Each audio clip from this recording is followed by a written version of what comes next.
Welcome to Sassy and Classy Real Estate World. Today I have a beautiful guest, Erica. Hello. Thank you for coming. I appreciate it. Thank you for having me. And I just got beautiful gift from Erica, her own book, which I'm gonna release for everyone. And thank you so much for a little gift. I appreciate it. I'm gonna read it, definitely. Rise up, level up. Can you tell me why you decided to write your own book? Sure, yeah. So being a woman in business, I didn't have a lot of mentors growing up that were also female, like high-level CEOs, that kind of thing. So as I went through business school and everything like that, I was like, I still need something, and I couldn't find that. So I decided to start writing it as a mentorship for other women. And then as COVID happened, I found myself unemployed, and I'm like, okay, this book is on hiatus now. So how do I rewrite this book in a way that's meaningful? And it turned out my father passed away during COVID also. So it turned out to be a story of like women in business, but also the effects of going through hardship and trauma, recovering, and then, continuing on with your business career path. So that's what it's about. That's amazing. Thank you so much. I'm just going to put it this way, then everybody can see. Thank you. Yes. Appreciate it. No, of course. I'm a very supportive person, and I really, really wish, yes, right there, so people can see it. Thank you. Rise up, level up. I like the name. Thank you. Well, tell me, where did you work before you decided to be a real estate agent? Okay, so prior to 2019, my husband and I, we were in upstate New York in the Finger Lakes area, and I had been doing manufacturing for 8 years. I was in the rail car industry and then the technology manufacturing industry. So I was always a buyer, buying the parts from international sources, helping to get the pieces together so the people on the shop floor could put together things. And my husband has been in security for like over 25 years as an executive protection agent. And so as I was getting my business degree, I was like, why don't we make a business out of what you're doing? You're great at it. A lot of people know who you are. Like, we would have a good foundation. And so we decided to move to Florida and start our private security company. And so then in 2019, we came down here and did that. And so I let go of my manufacturing and finished my bachelor's and my master's during those couple of years there. And since then, we've started up what's called Severance Security. And so it's an executive protection firm here in Miami. And so I run the back office, but my passion has been real estate for a long time. So I finally jumped into that in about 2023. And so here I am today. That's amazing. Yeah. Why you decided to be a real estate agent? Because I was looking for a way to kind of meet my philanthropic desires with a career. I have a desire to see economies like enhanced and people enhanced through business and real estate development. So my initial decision to go to school for real estate development really was born out of that.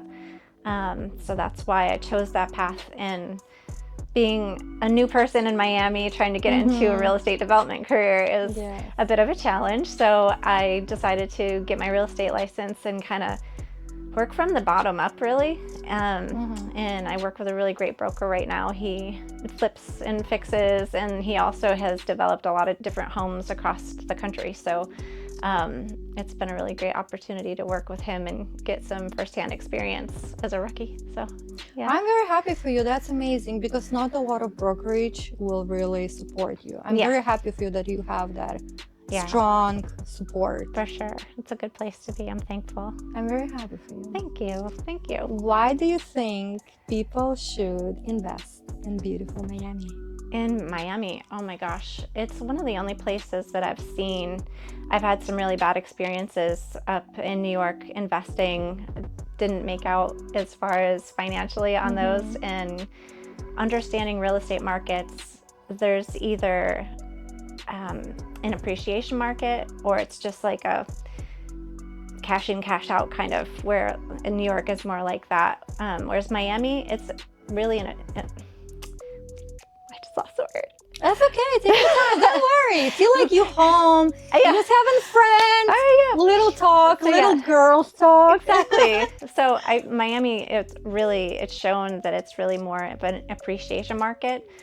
That's not true with every purchase that you're going to buy, but on the whole, what I've seen has been when you invest in something here, within a few years, you're going to make some extra money out of it that hadn't been there before, that you're not going to see in other markets in other states. So for here, it's really great. We've got a solid foundation of residents, but also for the international real estate, it's incredible because we're an international market. We have everything here. We have international airports and lots of tourism, hospitality. So it's I think, forever going to be a really great place to invest. I'm 100% agree with you. You know, my friend, she currently bought an apartment and she can sell it right now and make 40 grand. Yeah. Right there. Yeah. So it's amazing. That's what I like about Florida. Yeah. I mean, of course, you moved to beautiful Florida, but if you have another opportunity to move, where would you move? So if I were to move anywhere, it would have to be something very similar to Miami because I fell in love with it here. I researched Belize in Mexico, and I think that would be my next spot possibly because I love how it's a similar climate. The price per value over there is like half of the American dollar, so our budget would stretch a lot farther. But yeah, I think that's what I would check out. Yeah, that's amazing.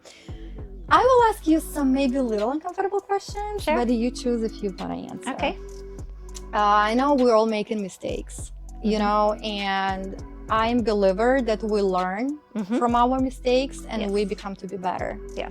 So what the mistake you would say you made in maybe the real estate closing deal or some transaction, you would handle it different way because now I'm sure you have more knowledge. What would it be? Can you share that with us? Oof, that's a good question. Take your time, don't be rush. Yeah.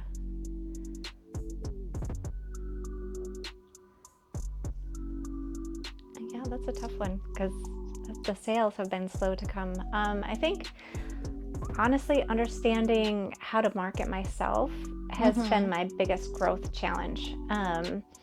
You know, going from a master's degree to a realtor's license, I thought was going to be like, oh, it's going to be so easy. Like, I already know everything. I would say that would definitely be my biggest mistake because going from understanding the foundations of investments to having a realtor's license is like a completely different monster. So I think when I first started out, I didn't know who to market to. I didn't know who my target audience was going to be. And even that evolves on a seasonal basis with whatever is happening in the marketplace. So I think that would definitely be my biggest challenge.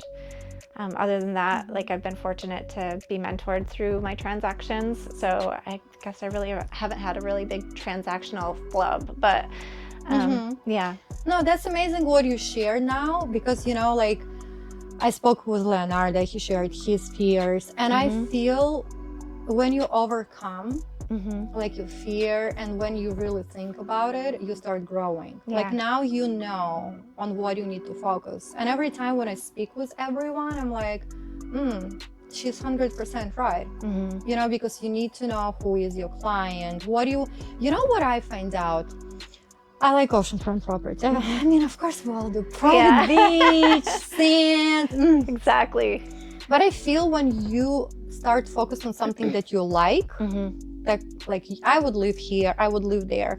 That started being easy. Yeah. You know, because when I started real estate, I had the same issue. I was like, how I gonna do? And then I start, well, what do I like? Yeah. And I feel when you start from that perspective, what would I like? I mean, I like to help everyone. Yeah. And then you kind of, first of all, you're very happy to get up every day and go to work.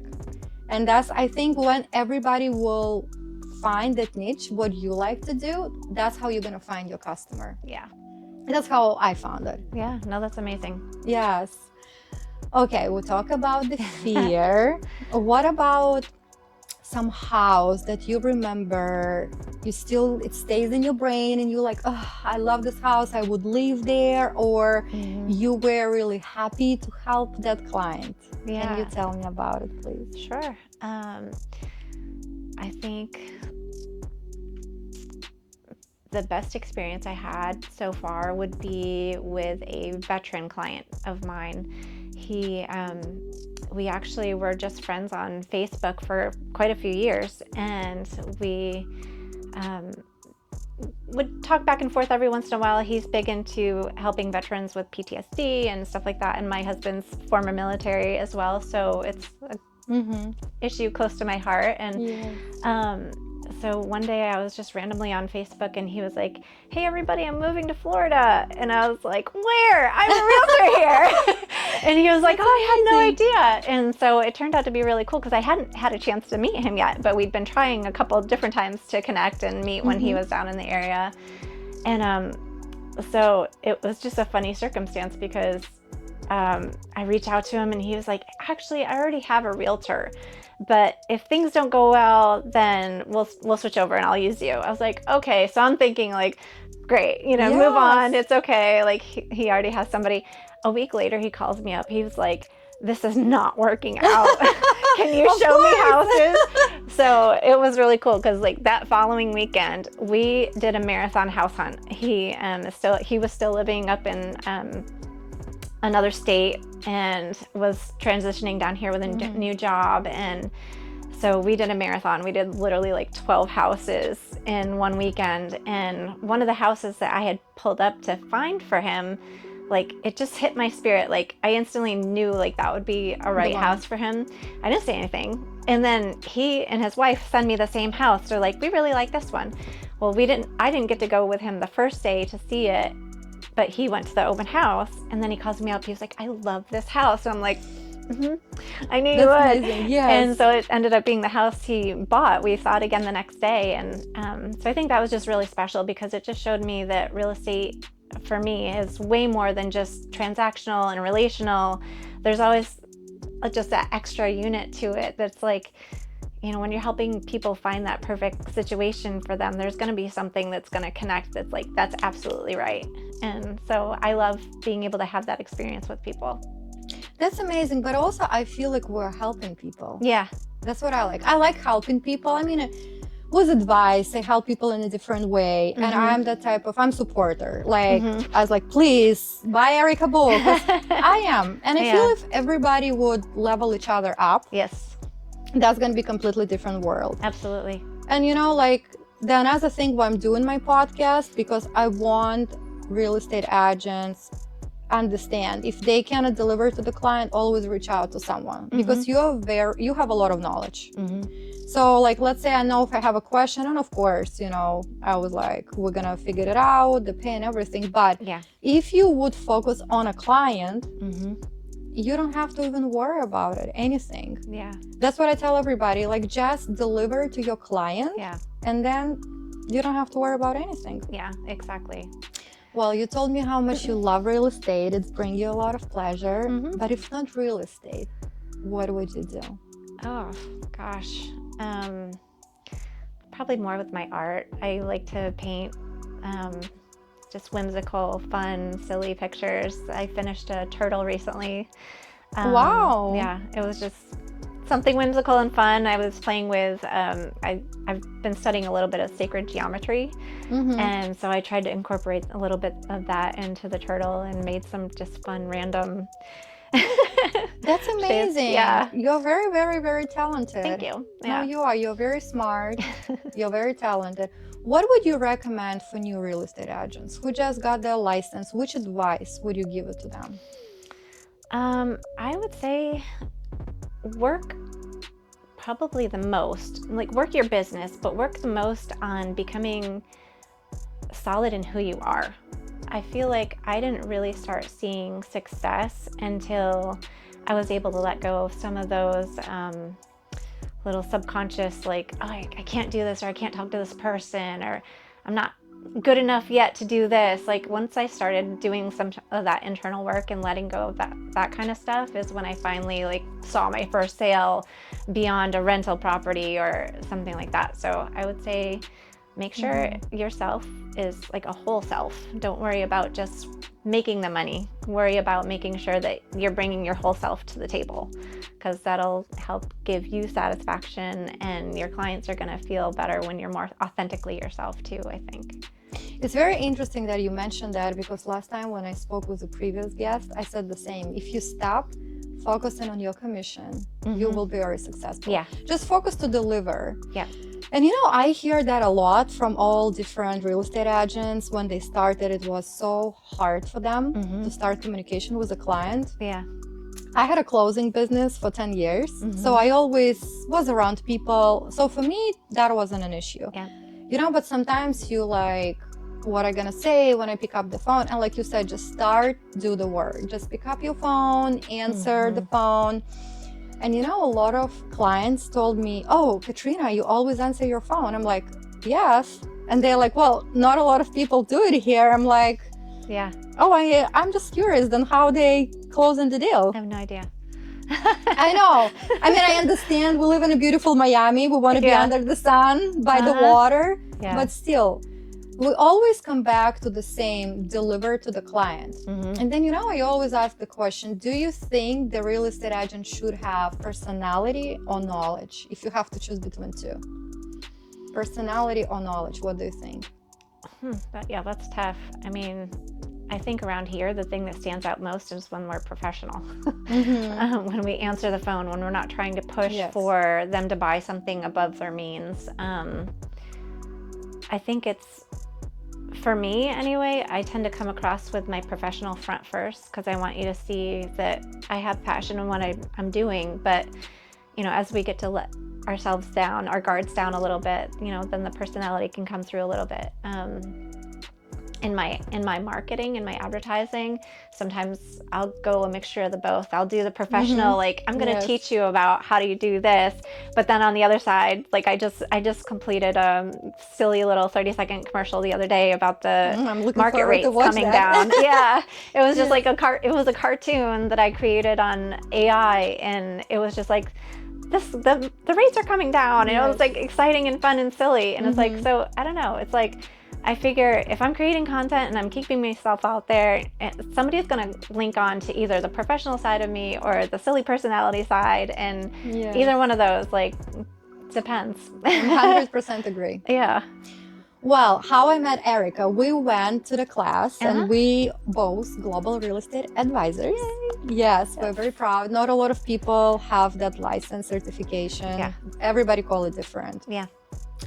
So when I met you and we had our little conversation, I liked what you told me about your dream, that you want to build houses for a specific type of people. Can you please tell me about that? Yeah, so that's really where my passion project came into play. So when my husband and I first got married,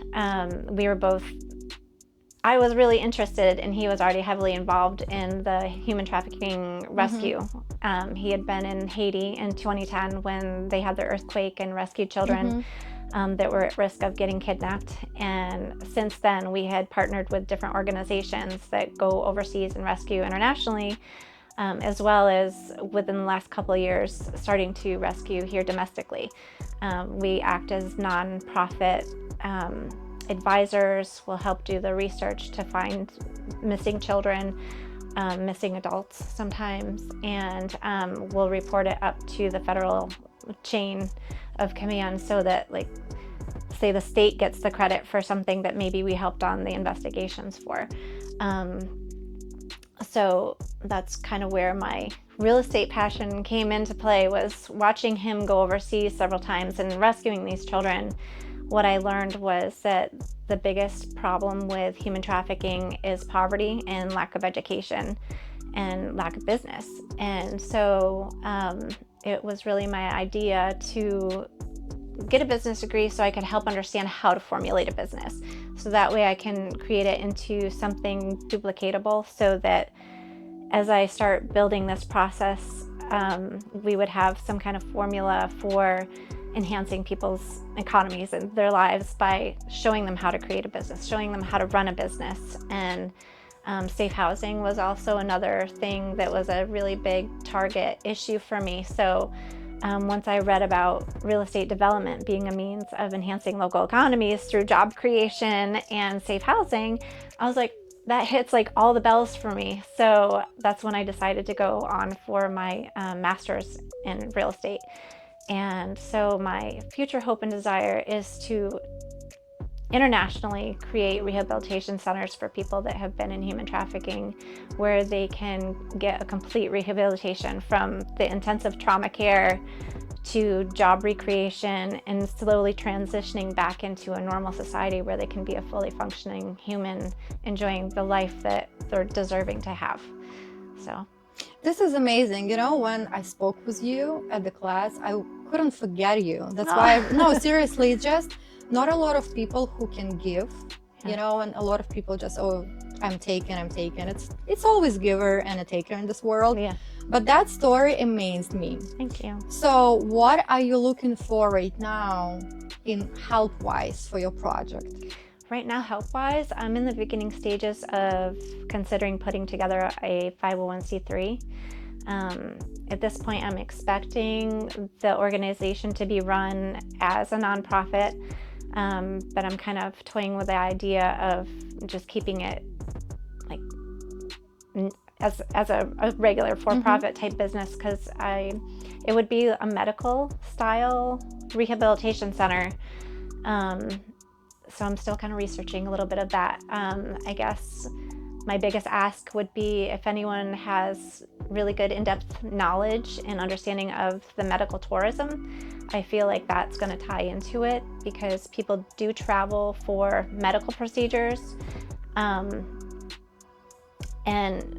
I was kind of thinking that perhaps creating a medical tourism type center could be the self-funding method that would help feed into the nonprofit side of things. So kind of full circle, it'd be the profit side and the nonprofit side working together in tandem on the commercial real estate side. So all of that together, if anybody has any ideas, please. That's what I'm looking for help with the most, I think. Yeah. But you know, the more I listen to, I'm 100% agree that people doesn't have knowledge. No. You know what's happened with me once? I used to travel a lot. And it was a little boy with a mother, and then mother went to the bathroom, changed a diaper for another kid, and some woman came to that child. And I mean, I was on my phone, I didn't notice, but then to other girls, they just grabbed, no, you're not going anywhere. But she just started telling him, hey, come with me. It was in Miami airport. Yeah. Oh, wow. Yeah. And then, you know, the mom came and they started telling her the story. But the crazy part was for me that kid get up and he was ready to walk with that woman that he never saw in his life. Isn't it like crazy? Yeah. And that story stick in my head so strong. So now I feel like, oh, I cannot be on my phone. I need to watch because I like feel so bad for this kid, especially. Yeah. And people who doing that, it's horrible. But that's why I really want people to hear your story and understand that, because I think it's very important. And the most important, what you just said, it's a knowledge. Yeah. And I think if parents would give knowledge to their kids, like if somebody come, you cannot leave this place. I don't know. Like when I was a kid, my mom used to tell me, I left you on this chair. When I come back, you need to be here. You cannot go anywhere. Yeah. You know, like it's all goes back to the knowledge. And I think if you can, I'm sure that people watching, and it's going to be all your information at the end of the video. So please reach out. And I think it's going to be really, you know, helpful. Thank you. Yeah, absolutely. But see how you like always kind of, you want to help here and you want to help there. So that's why I feel like real estate, we're helping people. Yeah. We are providing. Yeah. And if we would focus on that, it would help tremendously. Yeah, for like sure. If that most of the, I mean, everybody want to sell fancy real estate. But if you would keep it balanced, like, yes, I would sell that, but I also will help. Yeah. It always comes back to you. Yeah. What is the story that you remember that you help some of that kids, like the project, the 501c you want to do, 501c? With the kids that we were rescuing? Yes. I think my most impactful was hearing actually that there was a female that was taking children, and it was like a perpetual generational thing that she was trafficking children. And that for me was just horrifying, because I'm like, okay, I understand, men kidnap, men take for these things. And then to hear a woman, it's like, I'm a mom. So to hear someone would do that to another child, I was just like, what is wrong with you? And why she did that? It's financial. That's their income in this certain region of where we were rescuing. And it's like, that was just completely awful. And how you were able to get this person to interview or even have that conversation with her? Our rescue team does all that kind of stuff. They do interviews and stuff like that with the children, and they're able to get intelligence from the regions when they're doing the rescues. Other than that, I haven't been on one. I don't know. I don't think I could get involved in that deep stuff, but yeah, they get the intelligence, and then we do follow-up care with the children afterwards, and watch them as they rehabilitate. And one of my favorite, on a happy, positive note, was it was the first little boy that my husband rescued. He was terrified, and they brought him to the safe house, and he tried to run away. And my husband was watching the outside of the building to make sure nobody was coming after them, and then saw this little guy running, and he just scooped him up in his arms, and the little boy was just shaking, terrified. And so going from that moment forward, we decided to make him like our sponsor child. He had some medical problems, and so we would help with that. And a few months later, or maybe within a year after that, we got pictures of him doing a dance competition. Wow. And he won like a big trophy. Oh That's my gosh, amazing. we were like crying. We were so excited. So, I can't imagine. I would be too. Yes. Yeah. That's amazing. So it's exciting to see that kind of stuff, and it just makes it so worth it. It's like something you can never look away from. So like, as much as we're involved, or if we have to take a break and do some other things, it's like, it's always in the back of your mind, like, what am I doing to like go towards that goal today? Wow, that's amazing. No, you're like a hero for me today. I don't feel like it, but thank you. You are. You should be very proud of yourself. Thank you. Seriously, Thank you should. I really appreciate it for sharing that Yeah. with me today. It's amazing. You're welcome. Thank you. I get a little emotional, so sorry. Oh no! You like calm. We just having I know. conversation. Yeah, but no, it's definitely my passion project. So I'm very happy for you. yeah, thank you. We talk a lot about your fears, about why real estate. What are you doing? Yeah. Tell me where the area that you focus in Florida, of course, where you sell. Yep. And then, people can reach out to you, and maybe tell about the house you have for sale right now. Okay. So I'm mainly in the Broward and Miami-Dade area. I live in South Miami, so I stick mainly there, but I have a lot of clients that come in from other states, and so I will travel to different areas depending on what their needs are. I currently don't have anything listed. I will here in the next few weeks. It's going to be a 3-bedroom, 2-bath house. He's currently doing some renovations to get it ready for the market, so that'll be exciting. It should be in South Kendall area, and we're expecting it to be at least, I think it was the $630,000 range. Great family neighborhood. And great seller. He's excited. He's expecting some twins. So that's amazing. He's gonna sell this so he and his wife can move on to another house with them for their family. They need a bigger. They want to expand. Yes. Yeah. Oof, I can imagine. Yeah, exactly. That's amazing. That's what I like too about real estate. You help them to sell, then you help them to buy. Yeah. I like that. Yeah. So it's really exciting. Well, thank you so much for your time. Yeah, I appreciate it for your book. Thank you. You're welcome. And thank you so much for your story. Yes. That all information going to be under the video. Thank you for coming, and thank you for watching Sassy and Classy Real Estate World with Erica today. Thank you so much. I appreciate you. Thank you.